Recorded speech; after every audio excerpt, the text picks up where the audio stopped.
Hey Jax, are you there? Earth to Jax, Emily said, leaning over and staring at me from the passenger side. Are you totally zoned out or what? I mean, really, it's been like 15 minutes and you haven't said anything. You've just been staring out at the road.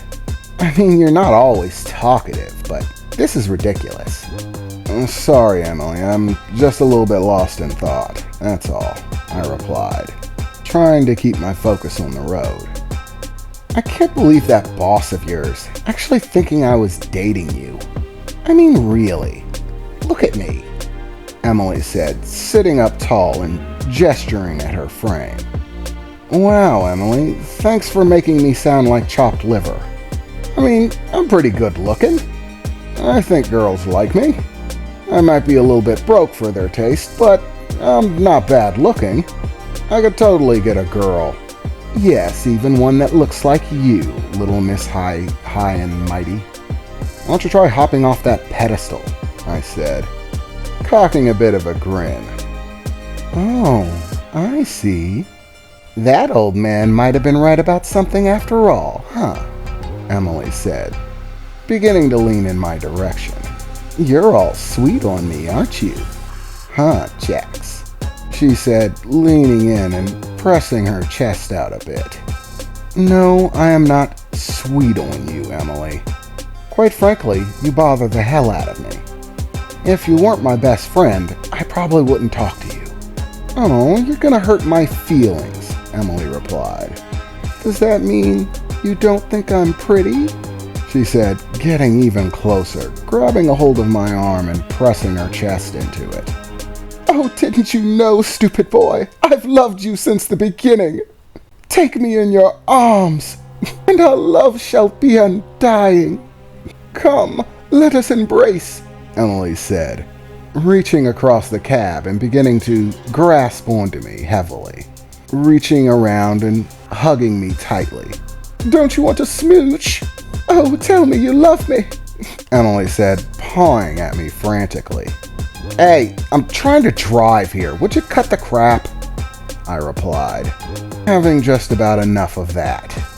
I mean, seriously, do you want us to crash and die a fiery death? Because it can happen. It can absolutely happen, I said. Suddenly, Emily threw herself to the other side of the cab and laying down, placing one hand on her stomach and placing the back of her other hand against her forehead. As she laid there. Oh, and love has dashed me again. I shall never know the love of a scruffy mechanic. Okay, are you done yet?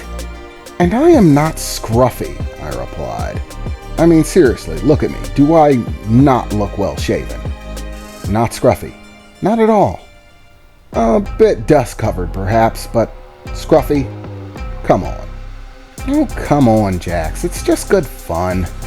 I mean, after all, it is sort of funny that your boss thinks we're some sort of thing that's just gonna happen.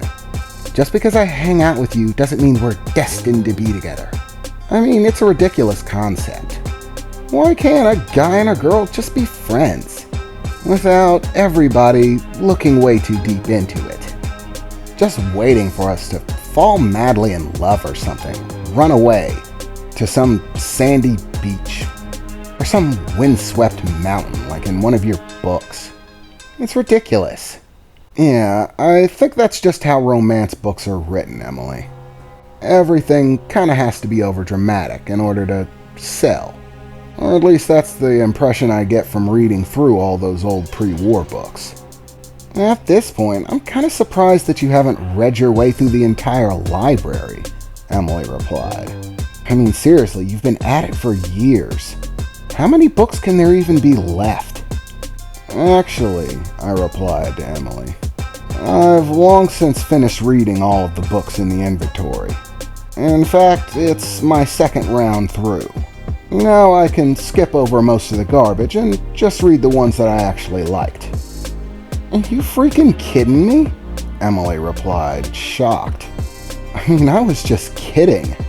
I knew you read a lot, but there is literally an entire library. How could you read all of that? I don't know, just by reading it, I replied. I suppose it doesn't matter. I don't really want to have anything to do with those books anyways. I'd rather stick to bullets. Guns, inventory. It's safer that way. Nobody tends to question where you got guns. They just buy them. I suppose you're right, I replied, staring out at the moonlight, casting light on the distant dunes of the Red District as we approached. Believe it or not, the Red District actually looked fairly picturesque from a distance. The endless piles of scrap and metal tended to reflect light in an interesting way. Whenever light hit it, you could always see shimmering in every direction. From a distance, it almost looked like you were staring into a mountain of gems in the distance. But the closer you get, the more you realize it's just a pile of crap. An endless series of scrap bits of metal of every kind and assortment that you can think of. A lot of which just happen to be a little bit shiny and catch the light well. So there's a lot of sparkling. But from a distance, fairly eye-pleasing. So, Emily, I asked, you said that the XPC was damaged by something. Well, what kind of damage was it? It might let me know if there's a specific type of weaponry that could do heavy damage to it. Emily paused for a moment, placing her hand on top of her head and scratching a bit. She was clearly trying to think it over. Well, that's the strange thing. The damage doesn't all seem to be the same kind. It was actually pretty weird. At some points, it looked like it had burned through, like maybe a high-intensity energy weapon. Other points looked like they were torn away, like a solid object ripped through the metal, like a harpoon or something. There were bends and bows like it had been pulled outward. The armor, that is. There were even a few spots that looked like it had been affected by some sort of acidic substance, like someone poured acid on the damn thing. To tell you the truth, I couldn't really make heads or tails of what actually took it out. But from the damage, I might suspect 3 different types of weapons, all exceptionally powerful to be able to penetrate that armor. I mean, a 15-foot Goliath automaton with laser cannons is a pretty terrifying damn thing. Even looking at a non-functioning one was intimidating. I mean, you should have seen the steel claws on this thing. Giant metallic hands with razor-sharp pointed fingers. A single hand big enough to encompass the midsection of a human being.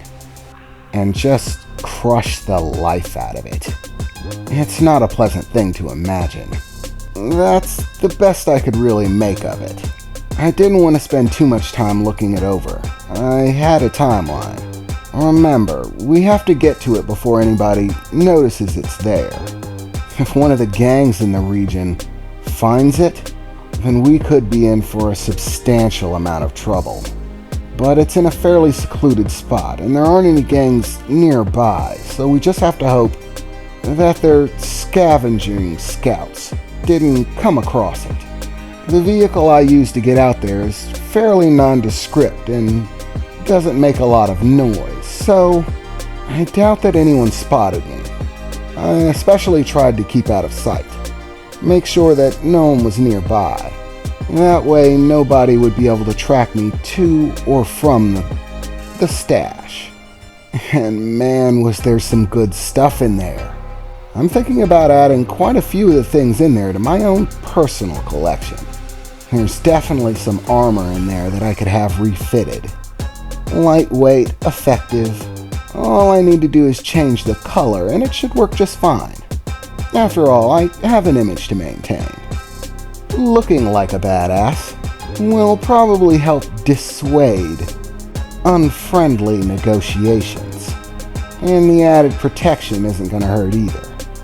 And there are definitely some guns in there I'm keeping. Mine are getting well, worn down.